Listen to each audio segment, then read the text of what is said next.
Good afternoon. Welcome back to the B&H event space. Today we are getting creative with some light mods hosted by Westcott and Pro Light Mods, a product of Westcott. Now, Mr. James Quantz Jr. is joining us today. James, how's it going?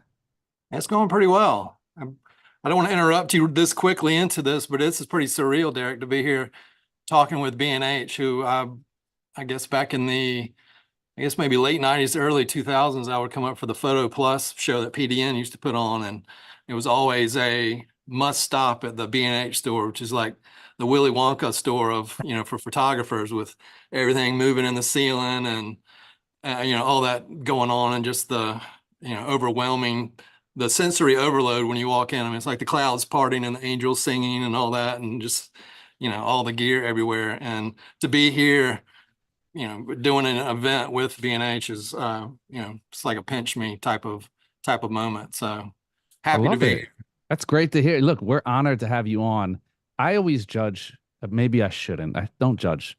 I judge by the setup. And I'm like, when I first got on with a call with James, just to tell everybody, I'm like, man, you're ready to go. We don't need to talk.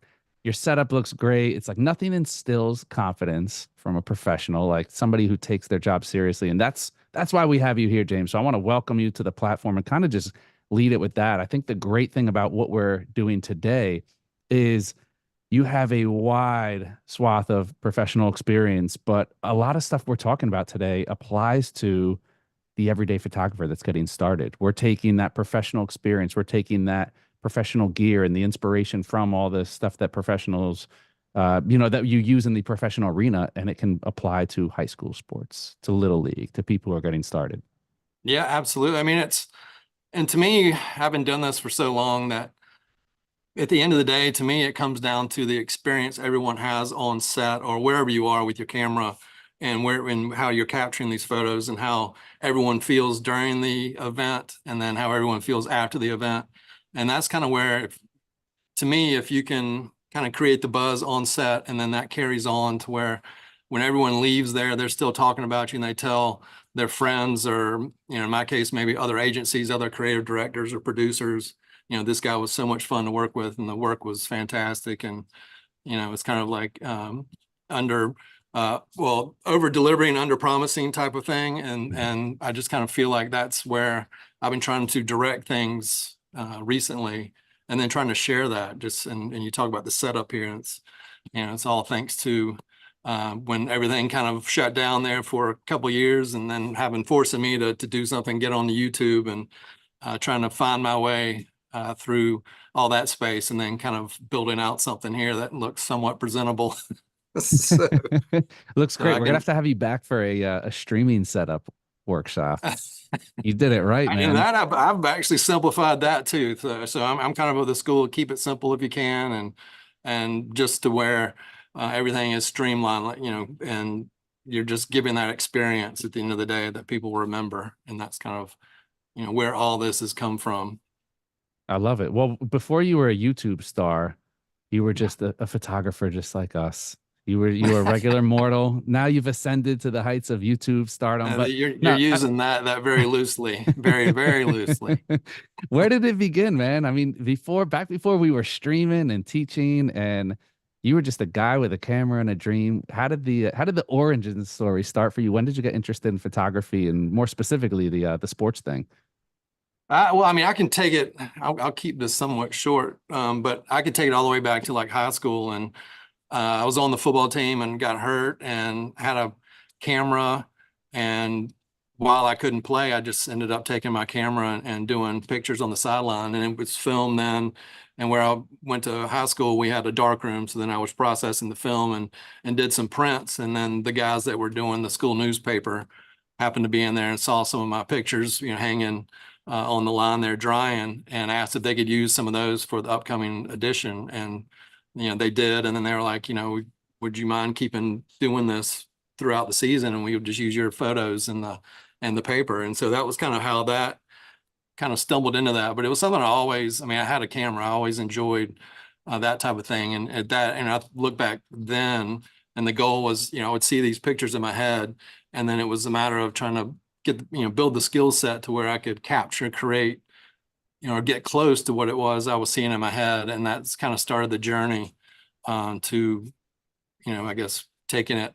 I kept it as a hobby for a long time, and then just got to a point where I made the jump and went kind of back to school and studied studio lighting and all that kind of stuff, and then jumped out of there into assisting photographers in studios. And I mean, we're shooting 4x5 film, and basically I'm glad I was there from the transition of film to digital, because that was, a huge marker in this industry back in the day. And to kind of make that transition and kind of see the differences, not just in the medium, but then how, things evolved on set to where, before you would shoot film, you would shoot a Polaroid, get approval from the creative directors and agency people that were on set, and then shoot rolls of film that would go to the lab, and then you'd have to wait for the film to come back from the lab. And then if you needed to reshoot, you would go from there using, the film that you got back. And at the end of the day, the photographer had a lot more control, as the kind of all being, I guess, on the set. And now with digital, where you're shooting usually into a computer, a monitor, everyone's watching every little pixel that comes across. It's just totally transitioned from one end to the other.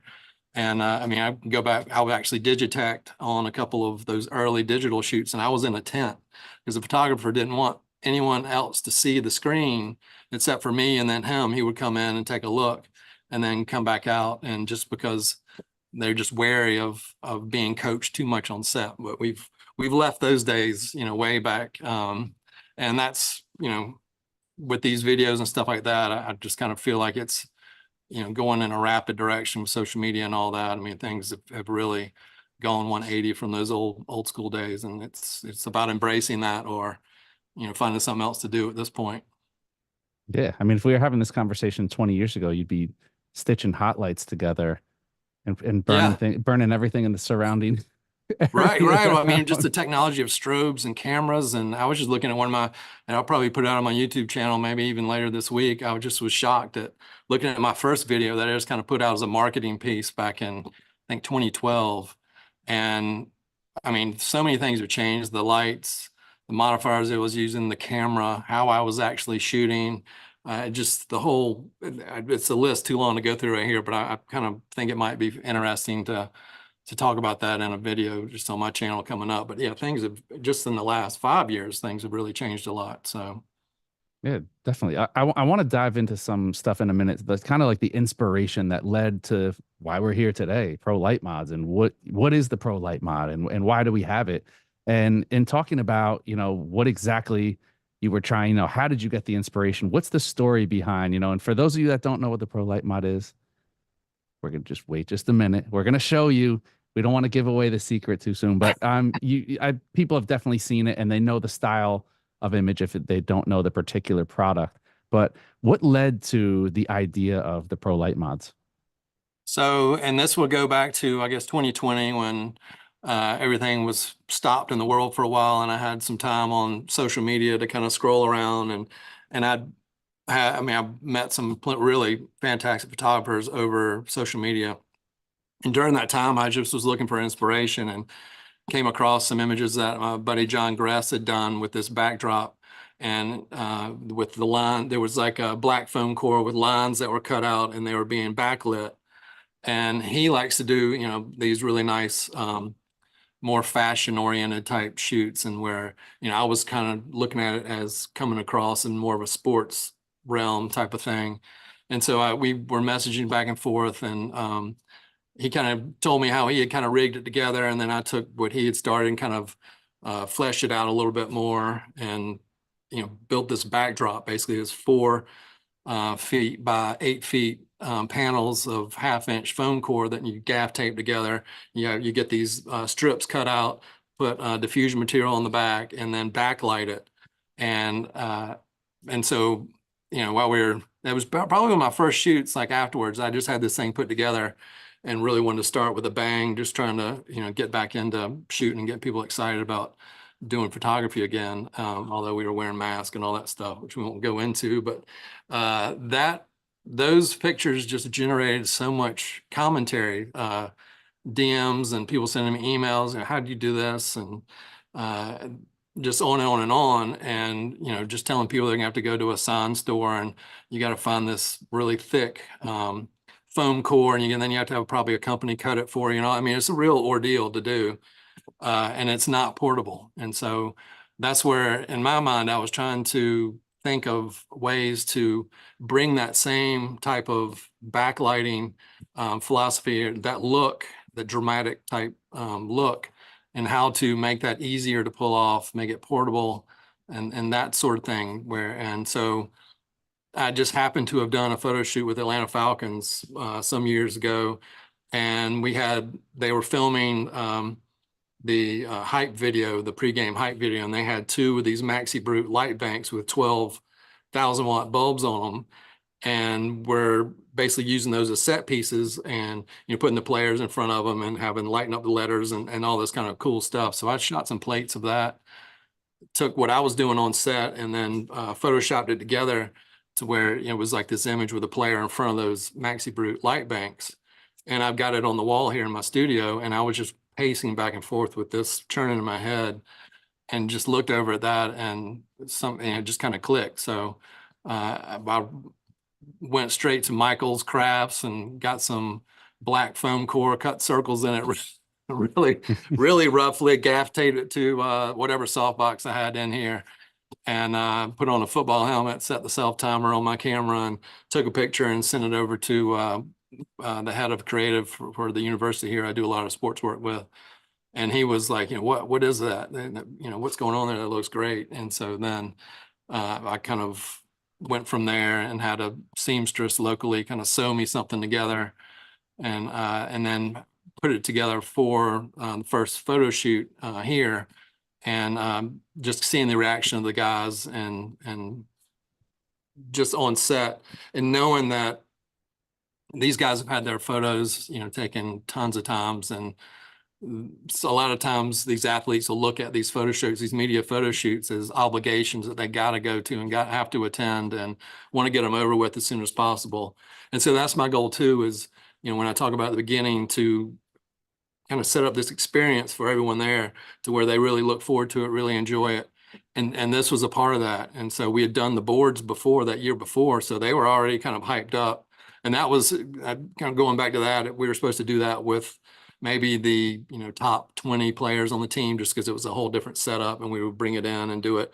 But once the guys saw like two of the other players get those photos, they were lined up and waiting, like after basically time. They hung out in their uniforms and stuff just to get pictures in that backdrop. And then that's when it really started getting me thinking. And then the same thing happened with the Pro Light mods on these soft boxes, and the guys are all lined up, one after the other to get in front of the camera and get those pictures, and then put them out on their socials. And and then a week later you see them all as their pictures on their Instagram and Twitter and stuff, that that's when you got something kind of cooking, when those types of guys. And so that was, I guess that's kind of the short version of it all. But and that's kind of where it led me. And then getting them, having to figure out how to get them made and all that kind of stuff, and then teaming up through that process after I'd kind of gotten the ball going, teaming up with Westcott, and now having it as a much more slimlined I guess process. Where I'm sitting right now was my packaging department, my shipping and receiving and all that. So I was able to kind of move all that out of here and make some use of this space that I'm in right now. So we've come a long way in a couple of years, and want to keep evolving. I love that. So I'm gonna play two quick videos, everybody, because James has sent us some BTS stuff, which I think is super cool, and some of the stuff he referenced. So we'll get a little visual cue right now. So we're gonna play one. Yeah, and visuals, I think we're in the business of visuals, so that's I think they speak louder than me. No, definitely. I mean, this right here.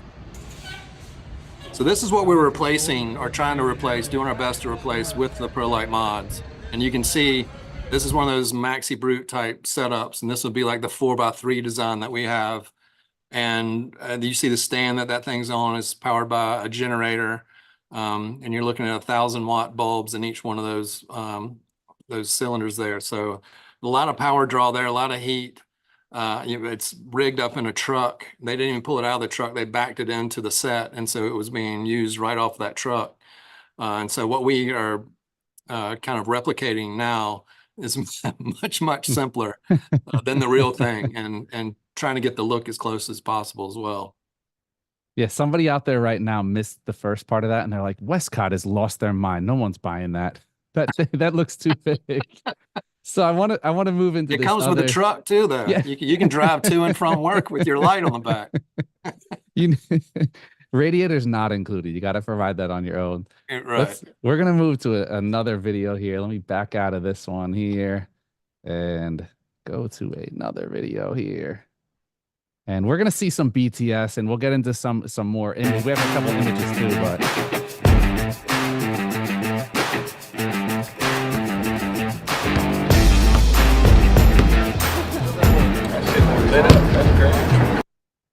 So that's an example of probably an evolution of that original backdrop, to where one of my clients, the Charlotte Hornets at the time, they saw the results from that backdrop, and then we were able to get it one professionally cut with the patterns off of their court.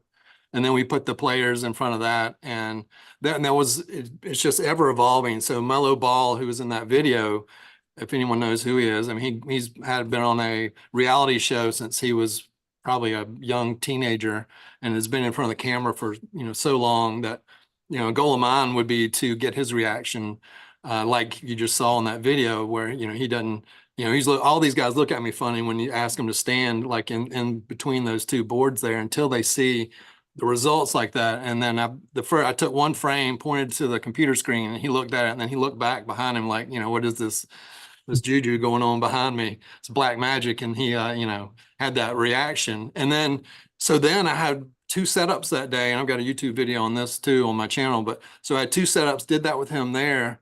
And then we moved to another setup. But once he saw that and saw the results they were getting, I mean, he had complete confidence in me as a photographer. So that's another thing that, and this type of, these types of images just instill confidence in your talent.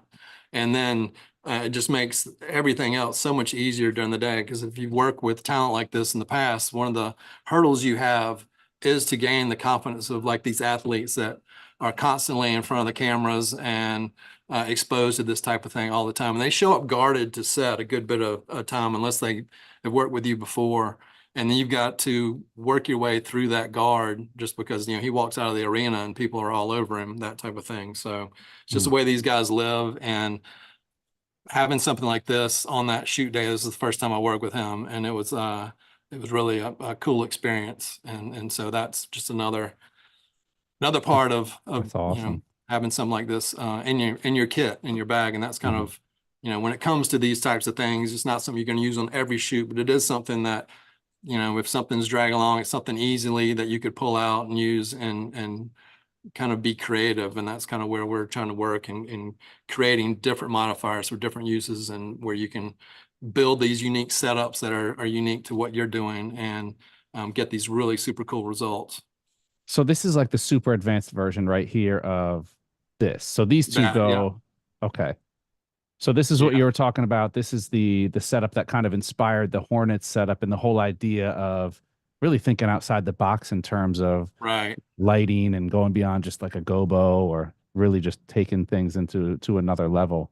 Yeah, so we took that idea and customized it to the Hornets with their cell pattern that they use on, kind of like the hive that they use on their court and in their logos and all that kind of stuff. So when someone looks at that image of Melo in the Hornets uniform and sees that backdrop, it all kind of makes sense. Plus, I had team color gels behind it, so we're firing teal color through that, and you can see that on his skin tone on the edges there. And then had a key light coming over the top, with then another light for fill to kind of fill out the rest, so you don't, you get the natural skin tone on the front of his face. And there we go. So again, we're talking inspiration, what inspired the products. It's, we have some just various examples.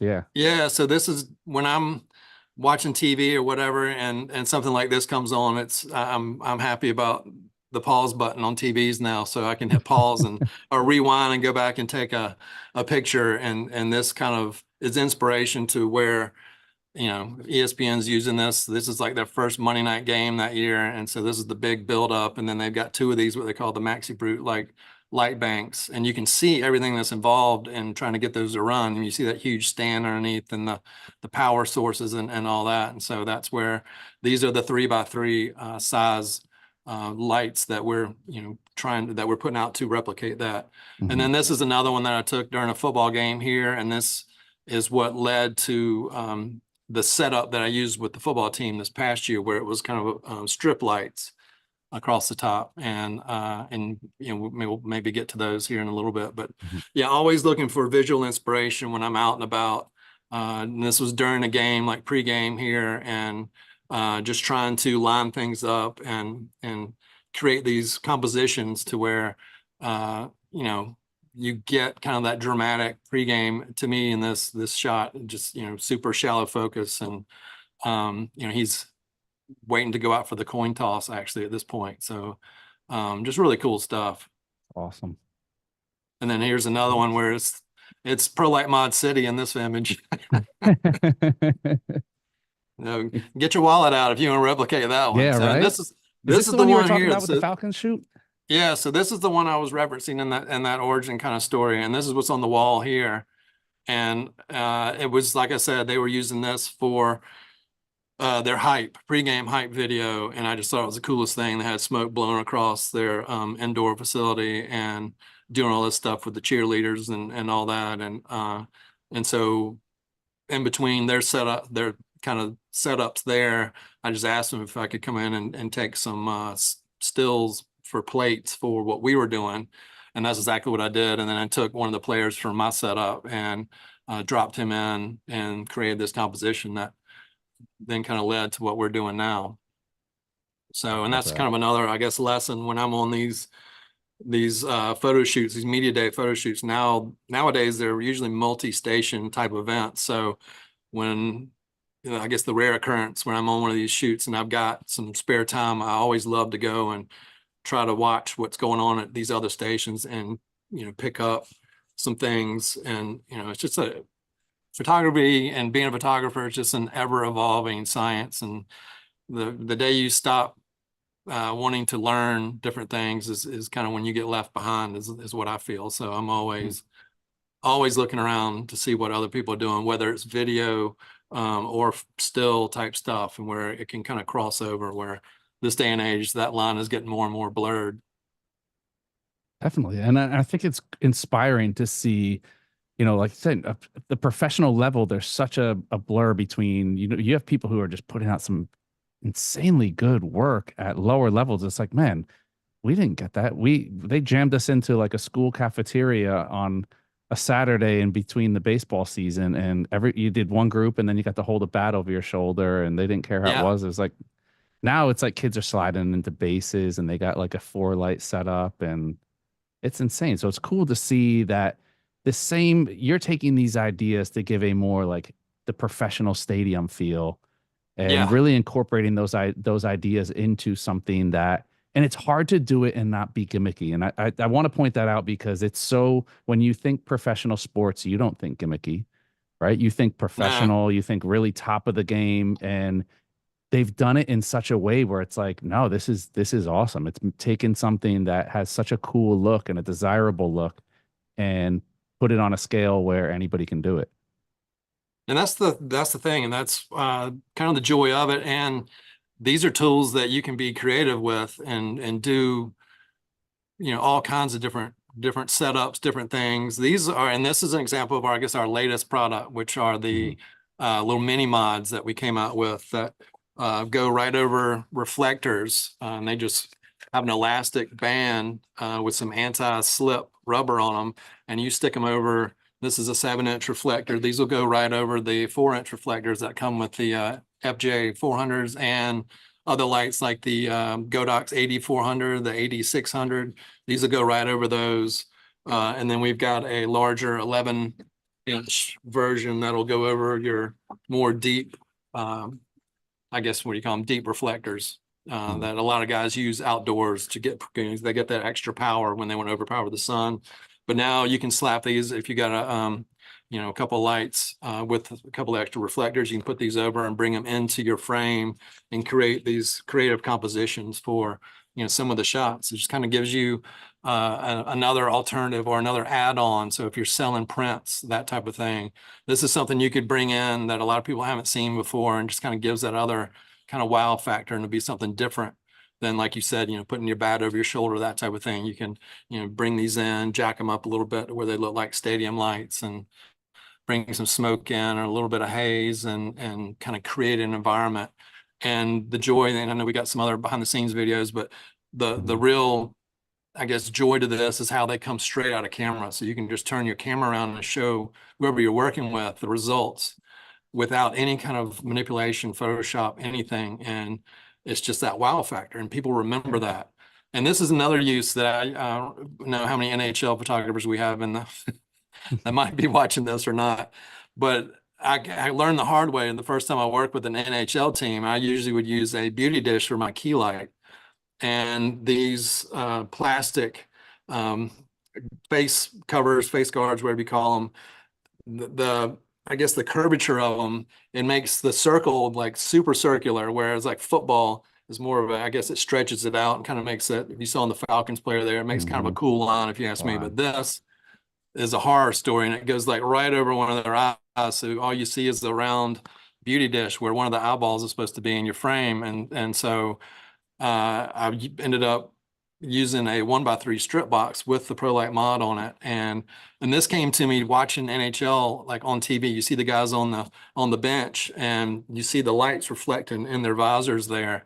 And that's exactly what I was trying to do here on set. And then I didn't have to worry about that reflection in his visor. You'll see a lot of guys too. They'll have the hockey guys look down almost so far, because then that reflection kind of goes up a little bit and it doesn't cover their eye, but then they look so unnatural doing that. And I see that all the time. And I've had some other hockey photographers, like for the Canadians and stuff like that, that have reached out when they saw this and knew exactly what I was doing. So and you can do this in reflective helmets. You can put the mods on the side, so then it looks like you have stadium lights reflecting. I've done that as well. So it just kind of depends on your subject, and kind of doing things to be a little bit more creative.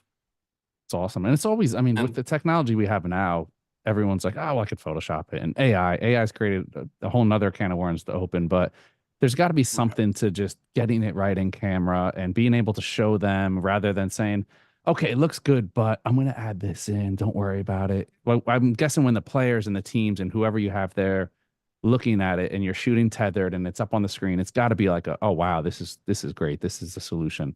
Well, yeah, because in years past they've had that issue, and so and usually the creative director's right there on set with me, and they're the ones that have to correct that in post. If I'm delivering subpar images to them, then they're gonna have to figure that out on the back end, or either I'm gonna have to do it before I deliver those images to them, and that's a lot of time, which is money and everything else. And so right there on set, able to do that, the player gets to see it too, and he's hyped up about it.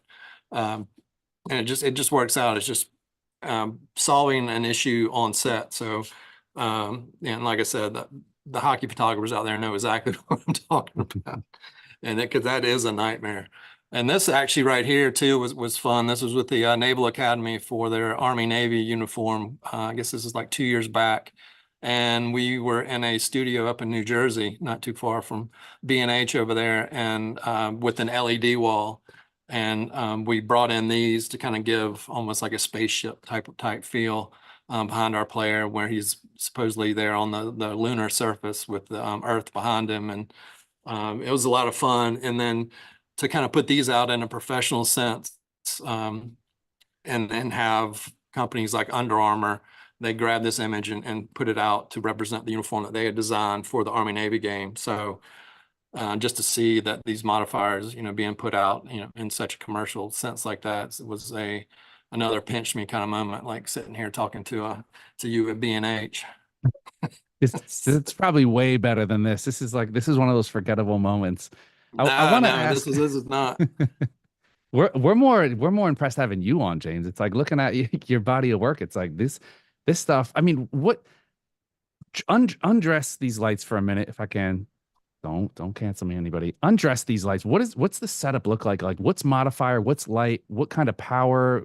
Is it just from scratch? If you could just kind of dissect, let's take this So, example for so this this setup. we created this image up at the Westcott headquarters in their studio setup, and these were showing off the new circular modifiers, which work very similarly to these here, because they are overmount on to your 36-inch octaboxes or beauty dishes, and so these mount over the side, and to me, these, if you watch like concerts and stuff like that, you'll see these kind of round looking light fixtures a lot of times behind the concerts. The only thing that was kind of bugging me about this is we could have used these for those top reflectors in this image. So in this day and age now, we would have put the little minis in on those top reflectors, whereas those were bare at the time. But so, I Okay. mean, light wise, if I'm powering these like through some FJ 400s, normally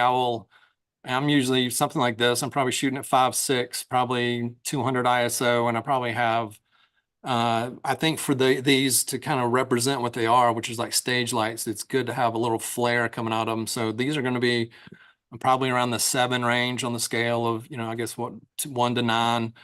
So they are, juiced up a little bit more than what you would normally kind of, work your modifier. I mean, I would think my key light is probably, I would say maybe like 5.5, something like that. So they're probably a stop and a half over what my key is on a setup like this. And then the reflector lights and with these minis, you've got so much power. Or you don't, I guess what I'm trying to say is you don't need as much power to shoot through a reflector with these. So those are probably around on the power scale, probably like at a 3 or so.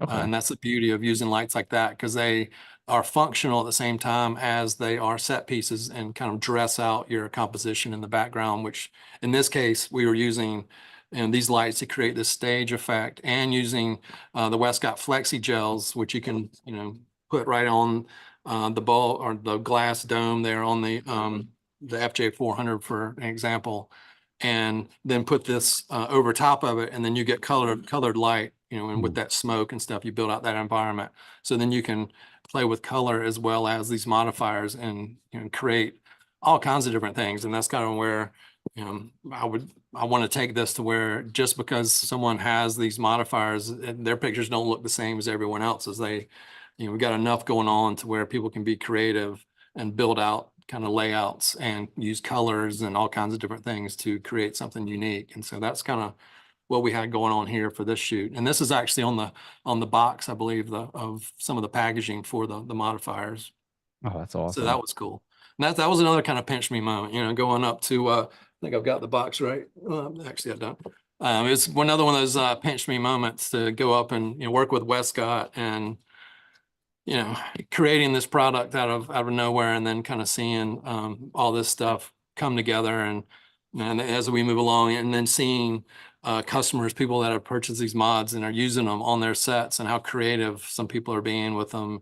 That to me is really where it drives it home. That's kind of the wow moment for me, and seeing what other people are doing and the success they're having using these modifiers in their own setups. Yeah, and I think that brings up another great point about this is we are in a lighting phase now, or I think it's not a phase, we're here, of really people are owning having lights, the actual light source on camera, where I feel like it was always a thing of like, let's hide the light source. We have to get creative in ways to light it and make sure it wasn't lit, or there was such an emphasis on getting, keeping the light source out of being a co-star of the shot. And now you see it in music videos. It's like everyone's using, anything from light tubes to giant light sources and playing with how they can use them in the frame. And it's become so accepted. I mean, this looks cool. If you hide that, you lose the whole effect of what this modifier does. Well, exactly. And that's kind of, the point of trying to make those light sources where they do look unique, and dress them up to where they do work as a set piece. Mhm. and not just wheeling a softbox into the background. Although some of those look cool too, like when you do like a wide shot, and I've done that in the past of when you got all this rigging and stuff going on and you do a wide shot to show everything that's going on and with your talent there kind of on the setup. And those are really neat. And I know people enjoy seeing that, on, social media and stuff like that, because that's a big thing now. And that's another thing, we're talking about that. I mean, photographers sharing what they're doing, that's been a whole change of, a whole evolution there, because it used to be so secretive, I guess years and years ago, where people would kind of stumble onto something that might be a hot look for a while, and they wouldn't tell anybody what they were doing. I mean, it's a, top secret, to whereas now, you go onto these really well-known photographers' social media feeds, and it's usually a gallery of images. And then, toward the end, there's either a behind the scenes type video or a diagram that breaks it all down. Yeah. This is an anti-gatekeeping platform, so we like all the secrets exposed when possible. I just love how versatile. I mean, these are such great examples. I'm over here thinking like catch lights, like for content creation, right? That's how, I think one of the things that the ring light and with with LEDs with the shape, with the LED panels and tubes taking off in popularity was once you see the catch lights, and it's not just the regular old boring square or circular catch light, and now it's like, wow, I have this cool like hollow square or a shape.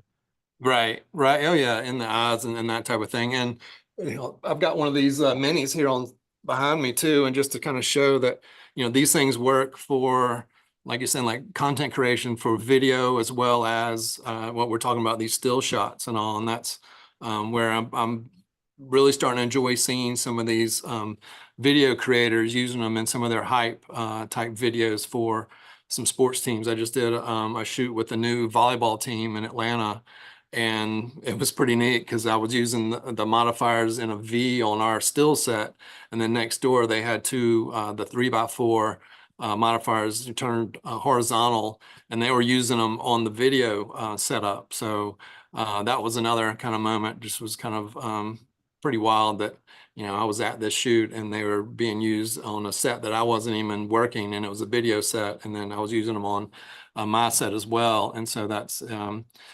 it's just one of those things. It's hard to get a grasp on some of the stuff that is going on, and it's just so cool seeing people use these tools and put them to work in such creative ways.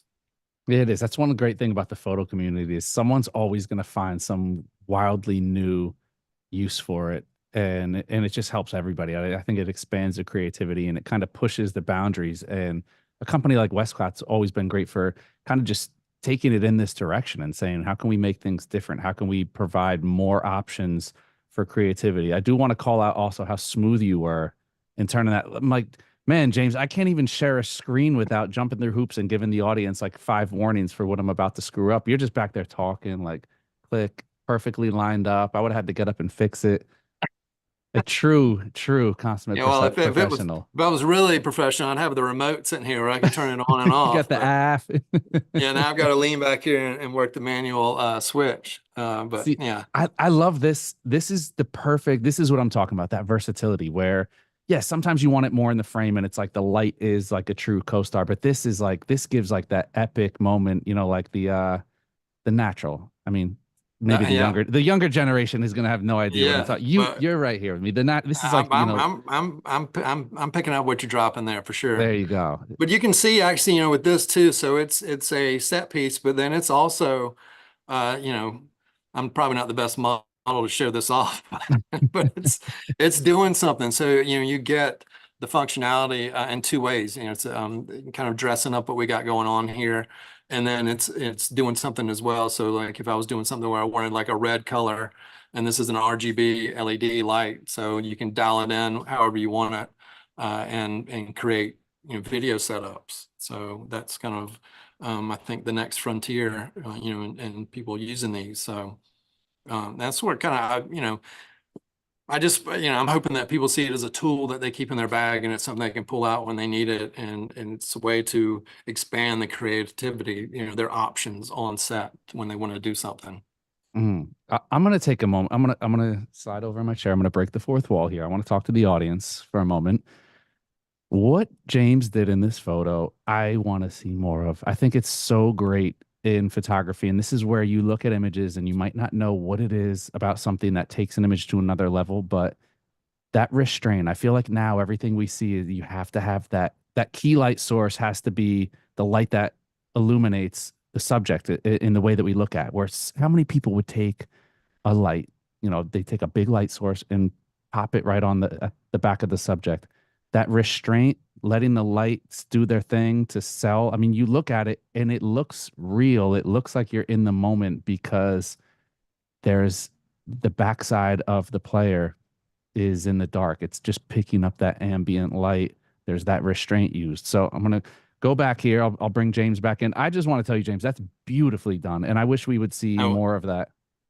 now, for some reason, I'm not seeing the images that you're showing on my end right now. But is that one? I guess that's one of the ones I'll that's backlit. reinitiate it. Yeah. That's the one. Yeah, that's the one looking up at the stadium lights. And let's see. Let's go Yeah. So back into the then, share screen. so Let's see that if you're goes seeing it back here. to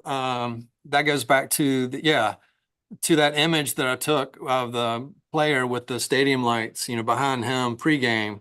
Mhm. And in my head, kind of marking down, what that, looked like, and then bringing that onto the set with the light modifiers and then working it kind of into that same type of direction. And then right here, this is, talking about technology and where we are with lighting and stuff. And this is being able to use the remote on top of my camera, the Westcott remote, and being able to set up the groups and then turn on certain lights, turn off other lights. And the only lights I'm using in this image are the actual modifier lights, and I slow down my shutter speed so then I get kind of just whatever the ambient light in the building was to fill out the uniform.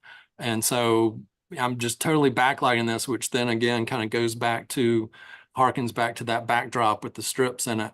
And that's all the lighting I'm using here, and it kind of gives that really cool effect with some smoke and all that. So you get that kind of otherworldly big game type feel. And it Yeah. was funny too. So going back to, like, when I was having those guys stand like between those two boards, and then right here, I'm telling him to turn around and point up like he's pointing, like the stands are right there in front of you. I want you to kind of point up like like you're pointing up at the sky in front of the stands. And he looked at me like, what? And then and so then I took a frame, had him turn around, look at the screen, and he was like, oh. And then like the other players around there, they see it too. And so then when it's their turn, they're like, I want to do some of those shots like he did. And then I don't even have to explain. I was like, just whatever you do after a touchdown or what have you, and do, like do those lights like you're doing, that type of thing. So, but then those guys, this is where it goes back to where we talked about at the beginning. Those guys don't forget this type of thing. They leave this, and then they go back to the locker room. And the way we set up these shoots with the football team, they're broken into different position groups that we work through during the week. And so they'll like, this guy's at the beginning of the week, he'll go back and start talking to the other guys in the locker room that it wasn't their day to get their pictures done. And so when they show up, they're like, so and so told me about these lights or whatever. Or sometimes I'll have them keyed up on the screen at the photo set, so then when they show up, they can see what we're doing, and it instantly gets them clued in. They're excited about it, and we just roll with it. And things take probably more time than they should, just because the guys want more and more content, but they love it. And I would much rather have that issue than have those guys show up like they're going to the dentist office to get a tooth pulled. So, It's like the athlete version of holding the stuffed animal above the camera to get the kid to look. It's like right, yeah, yeah, yeah. you But lure them no, in with the bells and whistles. we've moved way down the road from that. I And know. so, yeah, but then they, and this translates to like the high school stuff, any dance, or, whatever you want to do with these types of lights. And I love the videos where it shows, the photographer taking the shot, showing, who they're working with, and then they all freak out. And, Love it. but that's what makes it memorable. That's what gets you invited back again. That's what wins you clients. That's what, sells you prints, and just spreads word of mouth, and helps you build your business. Yeah, definitely. And I don't want to disparage any other types of, because you bring up the Falcons image, and it's two different types of images.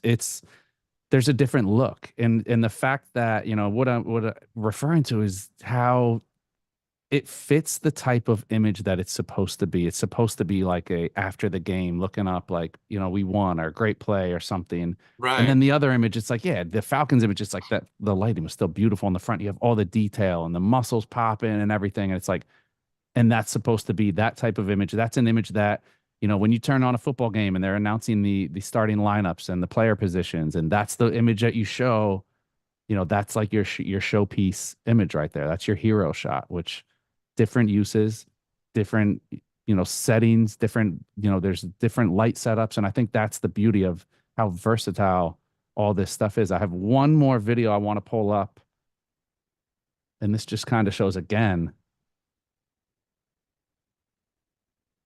Let me know if you guys can see it there. Yeah, so this is the this is back to that volleyball shoot I was mentioning. This is the video set that was taking place, and we were in a hotel, and I guess in their kind of banquet area, and they were in the room next to where we were doing the still stuff. And so they were using these are the 3x4 boxes and mods that they were using on LED. I believe these were like Amaran 150s, maybe, or 300s. RGB. So sometimes they were cutting them to red to match the team color, and other times they were this white color here that you see them using here. And I just was so stoked, I guess, to see the results that they were getting, and to hear the cinematographer over there as excited as he was about what they were capturing. And then listening to like the grip guys, like, this is wild, because in the past, all they had access that looked like that were those light banks, like in the back of that pickup truck, that would do the same exact look. And so to pull this off in this type of form factor, it was, and then with the evolution of LED lighting, like I've got like right back here, it just makes things accessible that weren't accessible before. And so that's, just the next evolution. And I'm hoping that more people see it as a way to use these types of modifiers, where you can use them on, video sets, as well as to capture the stills from those. And it's just like you were saying too, it's a matter of figuring out what the composition is, what the creative direction is, and whether or not you are going to use them. Or if you're going to use them, you can use them in all kinds of different ways, with color, without color, small mini mods like this now, the big ones, or maybe a mix of both, or something maybe kind of just out of frame, where you can kind of cast the light like across. I mean, it's just a matter of being as creative as you want to be. But that's where I'm glad that we have the tools to kind of allow that now. Mm-hmm. I call dibs on using these out for street photography. I'm a street photographer. I'm sitting here this whole time. I'm listening to you, James. I'm like, how can I repurpose these? How can I be that person from the internet that does something really creative and new? I don't think it's gonna I happen. want to see it. I want to make sure you tag the account when you do it. Yeah, right. Somewhere right now, JC from Westcott he's got his head in his hand. He's like, oh, just no, stop talking. Stop. I don't want to Hopefully see you're that. not sleeping at this point. We did get a question in from Mike, who is not sleeping. Mike is joining us on YouTube. He's asking about using smoke, fog, haze machines, aerosol cans, pros and cons. How do you trigger them? Is there any best practices? I'm gonna laugh here because I tried to be the smoke machine guy for JC out at one of the trade shows, and I failed miserably. So, Mike, this question is for me too. So, yes, do tell us, what's the trick? So when I'm looking at smoke, I first have to kind of take into consideration where we are. Like if it's a small space, I'm going to be using something like this, the atmosphere aerosol, straight out of a can type stuff that, will do its thing. And it's not going to like totally fill out the whole space. Because I believe, it works better when you kind of keep that smoke behind your subject. I mean, it comes in front, you start losing, some of the contrast in your image and that type of thing. And so that's where I'll use the smaller source stuff. Other, bigger venues, if you've got some air circulation going, I'll use, just a regular kind of smoke machine you can get, from y'all. I prefer the ones that have a remote, so you can have an assistant off to the side where they're not basically tethered to the smoke machine because they all come with a little switch that's connected to it. But you can get ones now that have remotes, and so they can be anywhere, or you can operate it yourself and just click a button and it'll put out as much smoke as, as long as you're holding that button down. And those are the two sources that I use. And then you can get different smoke for those smoke machines. And I would kind of ask around, maybe you see some photographers using them online, maybe, inquire with them what smoke they use. There's like fast dissipating smoke, and there's smoke that hangs low to the ground. There's all kinds of different smokes you can find. But I would guess probably the faster dissipating would probably be the ones to maybe look at. But that's generally, the two processes I use for smoke. That's kind of my two go-tos.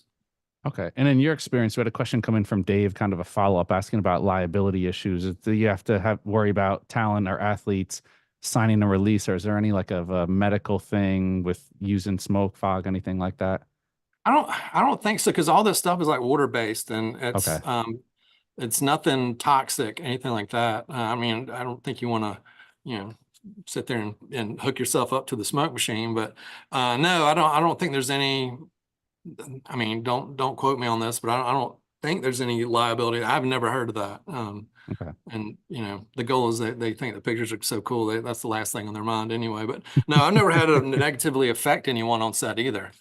So if that was the case, that would be a big problem. But as much, I've done, I don't know how many photo shoots using different smoke and stuff like that, and never had any kind of problem like that. So I mean, it's something to maybe bring that up on the front end if you got clients that you're worried about. And another thing too, like if you're in a gym or something like that, you might want to just kind of check with who you're, where you are for smoke alarms. That would be more of my worry than any kind of, someone having a health issue from it. But that would be my thing, is just making sure that you're in regulation with whatever their smoke I guess alarm system would do. And so like when we did the stuff with the volleyball crew, we were in a hotel, and there was, the agency made sure that the hotel was aware of what we were doing. Like we were gonna have smoke on both sets, and so that there wouldn't be any kind of issue with that. So that's just that would be the one thing to take into account in my book. Yeah. It'll be like going to the bank in the 90s when the bank teller is smoking a cigarette as they're depositing your Yeah, or check. back when we had to fly in the 90s and you couldn't get out of an airplane, and Same, same everyone's thing. everyone smelled like a pack of Marlboros when you got off the airplane. My mind's going Good places it times. shouldn't be going. Products that we don't need to release. We're not releasing any. No, there's going to be nothing like that. We're not going to create that. Maybe that's the shoot I'll do. I'll start lighting movie scenes. But Yeah. James, this was awesome, man. I think it gave such a great look into something that, like I said, you kind of go into it, or at least I do, thinking, okay, how many uses can you possibly get out of it? And I think this was great to see that there are a number of uses, both, professional and amateur, and flipping it back around to where it's not you can use it, like I said, even for the catch lights, or how you did it with the hockey player. It's still a light source with a modifier that kind of changes enough to maybe you want that reflection, maybe you want that catch light. Right. Yeah. I mean, I've used it at the highest levels of, use them in advertising. Like I said, Under Armour's put them on their social feed, use them to promote uniforms. I've done it with professional teams, all the way, to just basically individual photo shoots. And it's just a matter of, I think it's not something you use like on every shoot, but it's something that it's nice to have in your kit if you wanted to, if you get somewhere. Or I've talked to photographers too that are going to be set up outdoors, and if it's bad weather, then they got to move indoors. And then this is something like, these modifiers give them a whole nother kind of wow factor when they go indoors. When it kind of starts as something, negative because of bad weather, and you go in and you create, some images using these light modifiers that, people haven't ever seen before, and just wow, your the talent and your clients. And that's kind of like, where you're overcoming something, a bad situation, and using them in that manner. But yeah, I think they're, my goal is just kind of create a creative tool that can go in, our kits as photographers, and pull them out when we want to use them. And then, just be able to use them in creative ways to create images, and then on set experiences for whoever we're working with, that they're not going to forget. And that's kind of, sometimes when I'm using them, I'm doing just regular, photos, and then I'll have a secondary set, because you can have, two of these, with the modifiers, whatever, and like a key light. Sometimes I use a boom a lot for my key light, and I will roll it maybe a couple feet, Mm. and then have two light modifiers with maybe a black backdrop. And so then I'll take the talent off of like a white seamless or a white sweep, doing, a really clean image, and then move them over where they've got to walk like 10 feet. And I just have to rotate and roll one light. And then I've got a whole nother setup, a secondary setup. And then that's kind of where, like I was mentioning earlier, referencing earlier, if you're selling prints and you want to, have more of a catalog for people to purchase prints, or just wowing your clients with a secondary setup, something that you're adding on that they might not have asked for in the front end, but then, it could turn out to be something that they use instead of what they came in initially thinking that they're going to use. And so that's, I think, just some way that you can endear yourself with your clients in a whole another sense, as being that, very creative photographer that we love to work with. Definitely. I mean, I'm thinking about it as a baseball dad and who is also a photographer. I'm about to start working a side business after I'm done coaching games. It's like, but like seriously, it's like, again, I was joking about back in the day when I was playing Little League and how bad the pictures were. It's like Yeah, it's a selling point where parents never were getting beat every which way to buy pictures here and there for every different kind of event. But this is like, you see these pictures and it's super cool. And it's something where it's like, all right, you want something memorable. You want something that makes it look like they're professionally done images. right. And let's face it too, like when these kids are doing their pictures, a lot of times it's because the parents are making them do the pictures. And then that's where, you have these cool lights going on, and then you show the kids, what's going on, and then they're excited. And Yeah. then so it's a win-win, and then they're wanting the pictures themselves. And like when I work with these college teams and stuff, one of their big questions when they leave is like, when do we get these? I need these for my Instagram, or whatever, my socials, or whatever they're doing. And so that's when, like I said, I mean, that's when I know that I'm doing something, that's connecting with the audience. And that's as cool as it gets, is when those guys are excited to get what you created with them on the set. Totally. That is the look at, you timed it perfectly. I'm like, you dropped a gem right at almost 4 p.m. on the dot. Well, I'm I'm like, just no, it excited too is. that B&H actually sells these things, to have a product and There we B&H. go. I'll take That's 20. another pinch me moment. So I'm hoping that we move enough to where it stays. No, this is great. And I think for all the people out there and not just sports photographers, it's like we said, it's the versatility. You can use them for a lot of different things. I think music videos, Yeah, where, music videos, you literally you slap these things on. It's like, I actually want to test that. How I want to see how strong I never use my modeling light on my FJ400s, but I'm like, even like, yeah, if you have a modeling light and you throw one of these on, I mean, I like the fact that they're super, they're small, they're easy. It's like yeah. Well, and pliable. especially if you're using the like reflector. I mean, this is the right off of the FJ400 right here.